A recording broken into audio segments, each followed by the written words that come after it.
வணக்கம். All India radio Chennai.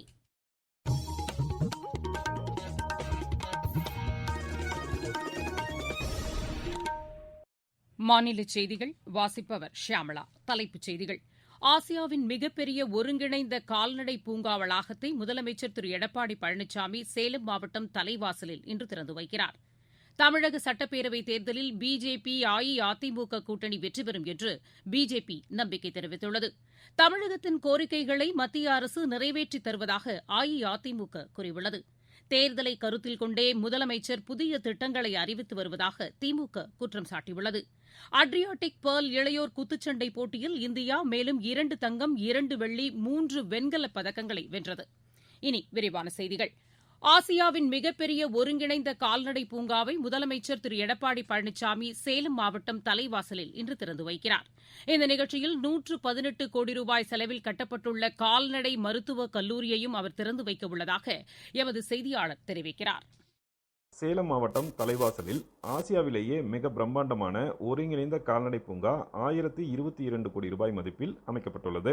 இந்த கால்நடை பூங்கா மற்றும் கால்நடை மருத்துவக் கல்லூரியை தமிழக முதலமைச்சர் எடப்பாடி பழனிசாமி இன்று மதியம் நடைபெறும் விழாவில் திறந்து வைக்க உள்ளார். கால்நடை பூங்கா மற்றும் 118 கோடி ரூபாய் மதிப்பில் தமிழகத்தின் 5வது கால்நடை மருத்துவக் கல்லூரி இந்த வளாகத்தில் அமைய உள்ளது.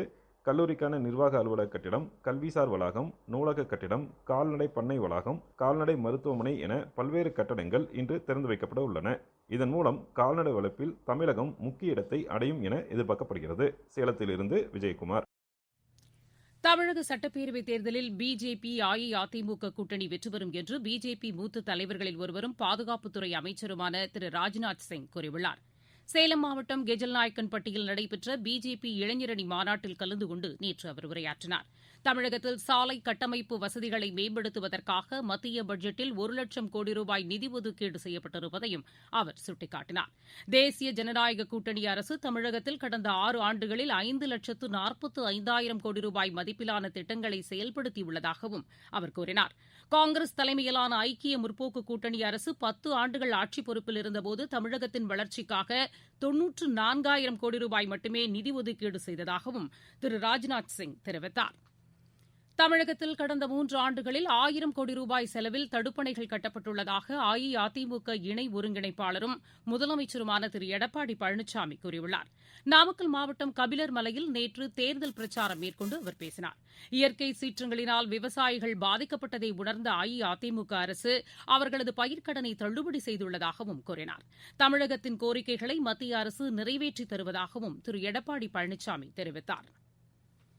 சட்டப்பேரவைத் தேர்தலை கருத்தில் கொண்டே முதலமைச்சர் திரு எடப்பாடி பழனிசாமி புதிய திட்டங்களை அறிவித்து வருவதாக திமுக தலைவர் திரு மு க ஸ்டாலின் குற்றம் சாட்டியுள்ளார். ஈரோடு மாவட்டம் கடப்பமடையில் நேற்று தேர்தல் பிரச்சாரம் மேற்கொண்டு அவர் பேசினார். வேலைவாய்ப்பின்மை பிரச்சினைக்கு தீர்வு காண தமிழக அரசு தவறிவிட்டதாகவும் அவர் குறை கூறினார். புதிதாக உருவாக்கப்பட்ட வேலைவாய்ப்பு குறித்த விவரங்களை வெளியிட முதலமைச்சர் தயாரா என்றும் திரு ஸ்டாலின் கேள்வி எழுப்பினார். தமிழகத்தில் ஆசிரியர் தேர்வு வாரியம் மூலம் 2,331 ஆசிரியர்களை தேர்வு செய்யும் பணி நடைபெற்று வருவதாக உயர்கல்வித்துறை அமைச்சர் திரு கே பி அன்பழகன் கூறியுள்ளார். தருமபுரி மாவட்டம் காரிமங்கலம் அரசு மகளிர் கலைக்கல்லூரி மாணவியர்களுக்கு விலையில்லா டேட்டா கார்டுகளை வழங்கி அவர் பேசினார். இன்றைக்கு 2,331 ஆசிரியர் பெருமக்களை தேர்வு செய்வதற்கு அரசானது அனுமதி தந்து டிஆர்பி மூலமாக அதை தேர்வு செய்து கொண்டிருக்கிறார் என்பதை இந்த நேரத்தில் சுட்டிக்காட்டி, தமிழகம் முழுவதும் உயர்கல்வித்துறையின் கீழ் 1,666 புதிய பாடப்பிரிவுகளோடு மட்டும் இல்லாமல் பொறியியல் கல்லூரி, பாலிடெக்னிக் கல்லூரி, கலை மற்றும் அறிவியல் கல்லூரி, அதேபோல பிஎட் காலேஜ், இந்த 4 சேர்த்து பார்க்கின்ற பொழுது 92 புதிய கல்லூரிகளை தோற்றி வைத்த பெருமை அரசை சாரும் என்பதை சுட்டிக்காட்ட கடமைப்பட்டிருக்கின்றேன். மாணவர்களின் நலனுக்காக தமிழக அரசு செயல்படுத்தி வரும் திட்டங்களை அவர்கள் முழுமையாக பயன்படுத்திக் கொள்ள வேண்டும் என்று மின்துறை அமைச்சர் திரு தங்கமணி கேட்டுக் கொண்டுள்ளார். நாமக்கல் மாவட்டம் ராசிபுரத்தில் கல்லூரி மாணவர்களுக்கு விலையில்லா டேட்டா கார்டுகளை வழங்கி அவர் பேசினார். கல்வித்துறையின் வளர்ச்சிக்காக மாநில அரசு நிறைவேற்றி வரும் திட்டங்களையும் அமைச்சர் பட்டியலிட்டார். நிகழ்ச்சியில் பேசிய சமூக நலத்துறை அமைச்சர் டாக்டர் சரோஜா, தேசப்பிதா மகாத்மா காந்தியின் கனவை நனவாக்கும் வகையில் மகளிர் கல்விக்கு தமிழக அரசு உயர் முன்னுரிமை அளித்துள்ளதாக கூறினார். தமிழக அரசின் மினி கிளினிக்குகள் பொதுமக்களிடையே மிகுந்த வரவேற்பை பெற்றுள்ளதாக ஊரக தொழில்துறை அமைச்சர் திரு பெஞ்சமின் தெரிவித்துள்ளார். திருவள்ளூர் மாவட்டத்திற்கு உட்பட்ட பல்வேறு பகுதிகளில் இந்த கிளினிக்குகளை நேற்று தொடங்கி வைத்த பின்னர் செய்தியாளர்களிடம் அவர் பேசினார். மருத்துவ சிகிச்சைக்காக நீண்ட தூரம் செல்வதை தடுக்கும் வகையில் மினி கிளினிக்குகள் தொடங்கப்படுவதாக அமைச்சர் தெரிவித்தார். நீங்கள் கேட்டுக் கொண்டிருப்பது ஆல் இண்டியா ரேடியோவின் மாநில செய்தி அறிக்கை.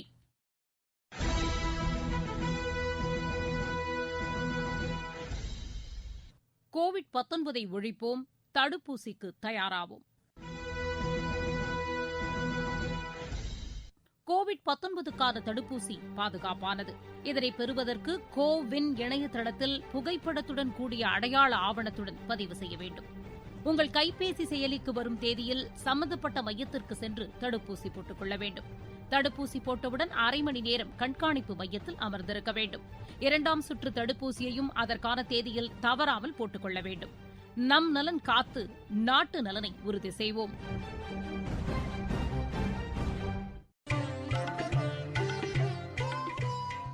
கோவிட்-19ற்கு எதிரான போரில் நமக்கான 3 கவசங்கள். முகக்கவசம் அணிவோம், தனிநபர் இடைவெளியை கடைபிடிப்போம், கை மற்றும் முக சுத்தம் பராமரிப்போம். புதுச்சேரி சட்டப்பேரவையில் நாராயணசாமி தலைமையிலான அரசு இன்று நம்பிக்கை வாக்கு கோரவுள்ள நிலையில் அக்கூட்டணியைச் சேர்ந்த 2 சட்டப்பேரவை உறுப்பினர்கள் தங்களது பதவியை ராஜினாமா செய்துள்ளனர். திமுகவைச் சேர்ந்த திரு வெங்கடேசன், காங்கிரஸைச் சேர்ந்த திரு லட்சுமி நாராயணன் ஆகியோர் ராஜினாமா கடிதங்களை பேரவைத் தலைவர் திரு சிவக்கொழுந்துவிடம் நேற்று வழங்கினர். இதனை உறுதி செய்த பேரவைத் தலைவர் அந்த கடிதங்கள் குறித்து தாம் ஆய்வு செய்து வருவதாக செய்தியாளர்களிடம் தெரிவித்தார். மத்திய அரசு ஏற்பாடு செய்துள்ள பொம்மை கண்காட்சி உள்ளூர் உற்பத்தியாளர்களுக்கு ஊக்கமளிக்கும் வகையில் உள்ளது என்று சென்னையைச் சேர்ந்த பொம்மை தயாரிப்பாளர் திரு ஹரிஹரன் கூறியுள்ளார். எமது செய்தியாளரிடம் பேசுகையில் அவர் இவ்வாறு கூறினார். நாங்க உடன் டாய்ஸ்லாம் மேனுஃபேக்சர் பண்றோம். எங்க own brand name huggin and toys and pose on walled. நாங்க பிரைமரிலி ஓஎம் பிசினஸ் தான் பண்றோம். நான் இந்திய அளவில் நடக்கின்ற டாய்ஸ் ஃபேர்ல பங்கெடுக்கிறேன். இது ஒரு நல்ல இனிஷியேட்டிவ். ஃபர்ஸ்ட் விர்ச்சுவல் டாய் ஃபேர். இதுவுமே இந்தியன் டாய் மேனுஃபேக்சரிங் க்ரோத்துக்கு ரொம்ப ஹெல்ப்ஃபுல்லா. நச்சுப் பொருட்களை பயன்படுத்தாமல் மரத்திலான பொம்மைகளை தாம் உற்பத்தி செய்து வருவதாகவும் அவர் தெரிவித்தார். நாங்கள் எஜுகேஷனல் டாய்ஸ் தான் பிரைமரி கான்செப்ட் பண்றோம். Rainbow stockers, ludo game, chess games நான் பசில் போர்ட்ல பண்ணுவோம். அது இல்லாமல் இந்த DIY பசில் யூசிங் பிளைவுட் அதுவும் பண்ணுவோம். ஸோ இதுதான் எங்கள் பிரைமரி ஃபோக்கஸ். யூஸ் பண்ணி நான் டாக்ஸிக் பெயிண்ட். ஸோ இது சைல்ட் சேஃபான ப்ராடக்ட்ஸ் தாங்க நான் பண்ணி தரோம். முதன்முறையாக காணொலி காட்சி வாயிலாக நடைபெறவுள்ள இந்த பொம்மை கண்காட்சி வரும் 27ஆம் தேதி தொடங்கி அடுத்த மாதம் 2ஆம் தேதி வரை நடைபெறுகிறது. இருவரிச் செய்திகள். சர்வதேச சந்தையில் கச்சா எண்ணெயின் விலை பீப்பாய் $63 உள்ளது. எல்லைப் பகுதியில் பரஸ்பரம் படைகளை விலக்கிக் கொள்வதற்கான நடவடிக்கைகள் சுமூகமாக நடைபெற்று வருவது குறித்து இந்தியாவும் சீனாவும் திருப்தி தெரிவித்துள்ளன. வெளியுறவுத்துறை அமைச்சர் திரு ஜெய்சங்கர் அரசுமுறை பயணமாக மொரீஷியஸ் சென்றடைந்தார். தேசிய கலாச்சார விழாவின் 2ஆம் கட்ட நிகழ்ச்சிகள் டார்ஜிலிங்கில் இன்று தொடங்குகின்றன. ஆந்திராவில் 4 கட்டமாக நடைபெற்ற ஊரகப் பகுதிகளுக்கான உள்ளாட்சித் தேர்தலில் 81.78% வாக்குகள் பதிவாகியுள்ளன. உத்தராகண்டில் மின்சாரத்தில் இயங்கும் பேருந்து போக்குவரத்து சேவையை அம்மாநில முதலமைச்சர் திரு திரிவேந்திர சிங் ராவத் நேற்று தொடங்கி வைத்தார். தூத்துக்குடி மாநகராட்சி பகுதியில் உள்ள பாளை ரோடு தமிழ்ச்சாலை என பெயர் மாற்றம் செய்யப்பட்டதை குறிக்கும் வகையில் மாநில அமைச்சர் திரு கடம்பூர் ராஜு இன்று அதனை திறந்து வைக்கிறார். கோவையில் நேற்று நடைபெற்ற ஜல்லிக்கட்டு போட்டியில் மதுரை மாவட்டம் வாடிப்பட்டியைச் சேர்ந்த சந்தோஷ் முதல் பரிசான காரை வென்றார். துபாயிலிருந்து திருச்சி வந்த பயணி ஒருவரிடமிருந்து 65 லட்சம் ரூபாய் மதிப்பிலான தங்கத்தை அதிகாரிகள் பறிமுதல் செய்து அவரை கைது செய்தனர். சென்னை மாநகராட்சிக்கு உட்பட்ட பகுதிகளில் இன்று 348 காய்ச்சல் முகாம்கள் நடைபெறவுள்ளன. விளையாட்டுச் செய்திகள். அட்ரியாட்டிக் பேர்ல் இளையோர் குத்துச்சண்டை போட்டியில் இந்தியா மேலும் 2 தங்கம், 2 வெள்ளி, 3 வெண்கலப் பதக்கங்களை வென்றது. மாண்டினிக்ரோவின் புத்வாவில் நடைபெற்று வரும் இப்போட்டியின் மகளிர் 60 கிலோ எடைப்பிரிவில் வின்காவும் 75 கிலோ எடைப்பிரிவில் சனமாச்சா சானுவும் தங்கப்பதக்கம் வென்றனர். இப்பிரிவில் ராஜ் சாஹிபா வெள்ளிப்பதக்கம் வென்றார். 48 கிலோ எடைப்பிரிவில் கீதிகா வெள்ளிப்பதக்கத்தையும் 57 கிலோ எடைப்பிரிவில் பிரீத்தி வெண்கலப் பதக்கத்தையும் வென்றனர். ஆடவர் 49 கிலோ எடைப்பிரிவில் பிரியான்ஷு தபாசும் ஜுக்னுவும் வெண்கலப் பதக்கம் வென்றனர். இப்போட்டியில் இந்தியா இதுவரை 3 தங்கம், 2 வெள்ளி, 3 வெண்கலப் பதக்கங்களை வென்றுள்ளது. ஆசிய கோப்பைக்கான கூடைப்பந்து தகுதிச்சுற்றுப் போட்டியில் இந்தியா இன்று லெபனானை எதிர்கொள்கிறது. விஜய் ஹசாரே கோப்பைக்கான ஒருநாள் கிரிக்கெட் போட்டியில் தமிழகம் இன்று ஆந்திராவை எதிர்கொள்கிறது. பஞ்ச்குலாவில் நடைபெற்று வரும் தேசிய டேபிள் டென்னிஸ் போட்டியின் தமிழகத்தின் அந்தோணி அமல்ராஜ் 2வது சுற்றுக்கு முன்னேறியுள்ளார். கோவாவில் நடைபெற்று வரும் ISL கால்பந்து போட்டியில் சென்னை, கேரளா அணிகளுக்கு இடையே நேற்று நடைபெற்ற ஆட்டம் டிராவில் முடிவடைந்தது. இன்று நடைபெறவுள்ள ஆட்டத்தில் ஹைதராபாத் அணி மோகன் பகான் அணியை எதிர்கொள்கிறது. மீண்டும் தலைப்புச் செய்திகள். ஆசியாவின் மிகப்பெரிய ஒருங்கிணைந்த கால்நடை பூங்கா வளாகத்தை முதலமைச்சர் திரு எடப்பாடி பழனிசாமி சேலம் மாவட்டம் தலைவாசலில் இன்று திறந்து வைக்கிறார். தமிழக சட்டப்பேரவைத் தேர்தலில் பிஜேபி அஇஅதிமுக கூட்டணி வெற்றி பெறும் என்று பிஜேபி நம்பிக்கை தெரிவித்துள்ளது. தமிழகத்தின் கோரிக்கைகளை மத்திய அரசு நிறைவேற்றித் தருவதாக அஇஅதிமுக கூறியுள்ளது. தேர்தலை கருத்தில் கொண்டே முதலமைச்சர் புதிய திட்டங்களை அறிவித்து வருவதாக திமுக குற்றம் சாட்டியுள்ளது. அட்ரியாட்டிக் பேர்ல் இளையோர் குத்துச்சண்டை போட்டியில் இந்தியா மேலும் 2 தங்கம் 2 வெள்ளி 3 வெண்கலப் பதக்கங்களை வென்றது. இத்துடன் இந்த செய்தி அறிக்கை நிறைவடைந்தது.